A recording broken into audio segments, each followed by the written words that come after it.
Yo, what's going on everybody? It's your boy Naruto Explain here, bringing you guys another Boruto Naruto Next Generation discussion. And today I want to take the gloves off and go right at one of the biggest controversies that we have from the last chapter, which really shouldn't be viewed as a controversy at all, which is all the outrage regarding Sarada awakening MANGEKYOU Sharingan. Based off of what I've seen, there are a lot of people who are fine with what we got, but there's a very vocal minority who have the loudest voices saying that this is the worst MANGEKYOU Sharingan awakening ever in the franchise. This is something that spits in the face of the lore of the Naruto franchise, and this is Boruto spitting in the face of Naruto and the franchise in general. And I want to push back on some of the outrage that we have because I don't think it's warranted at all. You guys know I got no problem with differences in opinion and etc., but in this one I strongly disagree with the outrage that we have. So as we all know, in Boruto chapter 80, Sarada Uchiha unlocked her MANGEKYOU Sharingan, proving that she possessed the potential to unlock the MANGEKYOU, which not every Uchiha had the potential to unlock according to Naruto's manga. Upon hearing that Naruto was dead, we see Sarada drop down to her knees and begin to start crying, and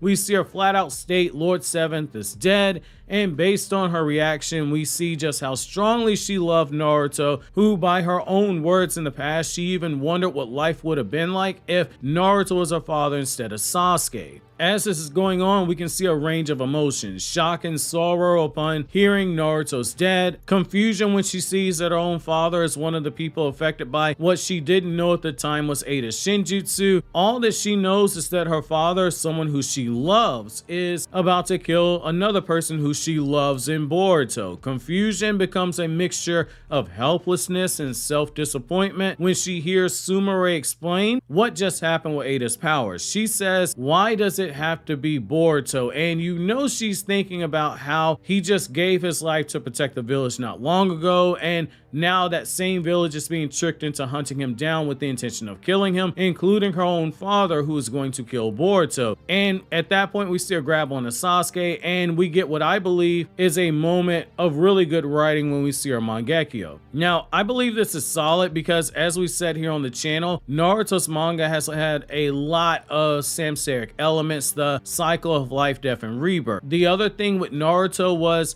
the goal to break the vicious negative cycle that plagued the shinobi world through the events of hatred and war. During that time, the Uchiha who we've seen awaken the MANGEKYOU each have had something in common. They each narratively awakened the MANGEKYOU with the purpose of being an avenger, but with Sarada, we see that hers is triggered out of her desire to be a protector, something foreshadowed in Boruto chapter 69, where she made it clear her being unable to protect Boruto is something that bothered her. This came after she learned that Boruto was briefly killed. Naruto's death started the mental breakdown, and you can see the impact it has on Sarada's soul, and the way it was tied together at the end with her wanting to protect Boruto fits one of Boruto's themes, which isn't my headcanon. This literally comes from the illustrator Mikio Ikimoto, the man drawing the manga, where he said way back in 2017 that Boruto was a story about breaking the familial expectations and ties in order to walk your own path, which is what we see done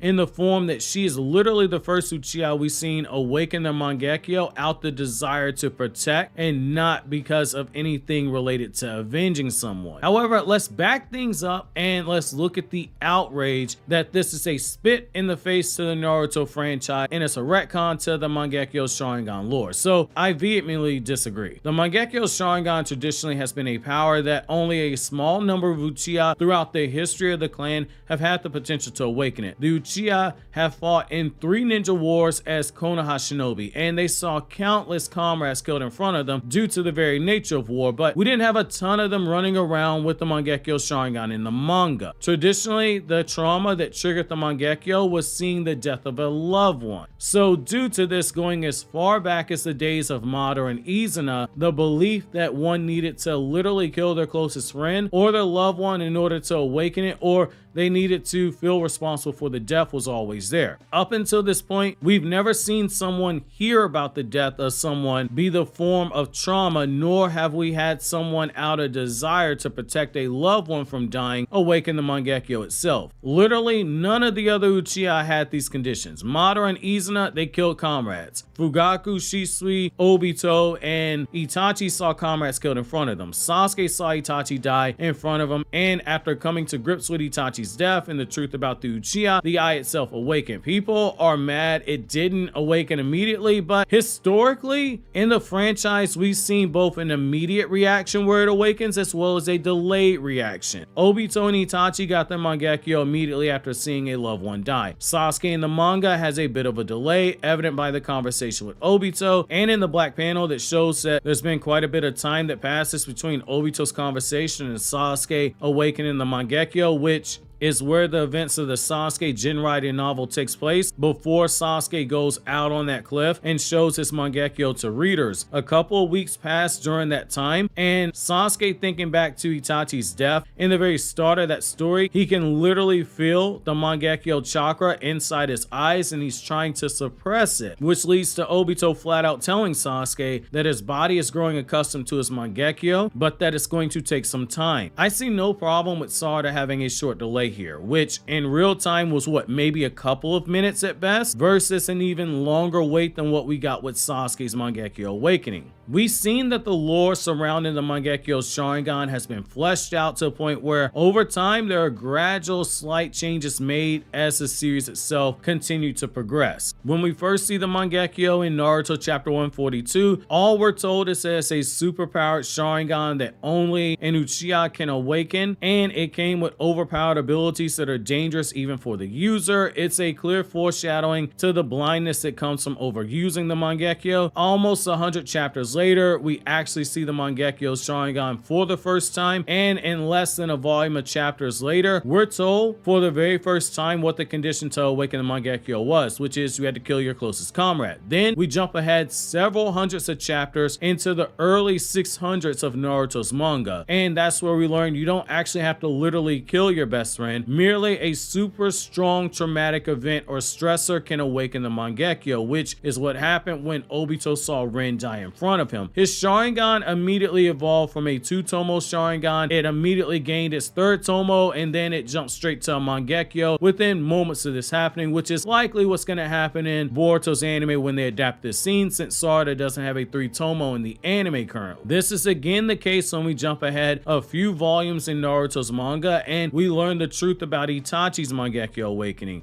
He suffered deep trauma from Shisui dying right in front of him. Fugaku in the anime suffered a similar fate, revealing he saw a comrade die in front of him, and in the 2 Itachi Shinden novels, we learned that Shisui also saw a comrade die in front of him when he was 7 years old, which led to him awaken the Mangekyo as well. So all that noise about Sarada being the youngest Uchiha to awaken the Mangekyo, that's cap. She's literally the same age as Itachi, 12 going on 13, and she's still older than Shisui, who awakened the Mangekyo at 7. This is misplaced outrage simply because it came from something in Boruto. This notion that trauma can't be used to awaken Mangekyo and that it spits in the face of the lore of the Naruto franchise, with all due respect, it's nonsense. Trauma that comes from losing a close loved one works, but longtime viewers of the channel know what we believe, which is that for Sarada, her being the first Uchiha born after the cycle of hatred between reincarnates was broken, and Boruto's story being a story of moving past the cycle of Samsara, we've always believed that her Mangekyo was going to awaken in a slightly different manner than what we traditionally got, which is exactly what happened. Her love for Naruto and hearing that he'd been killed started the mental breakdown, and her realization that her father, someone who she also loves, was about to kill Boruto, another person who she loves, is compounded trauma for Sarada. She didn't see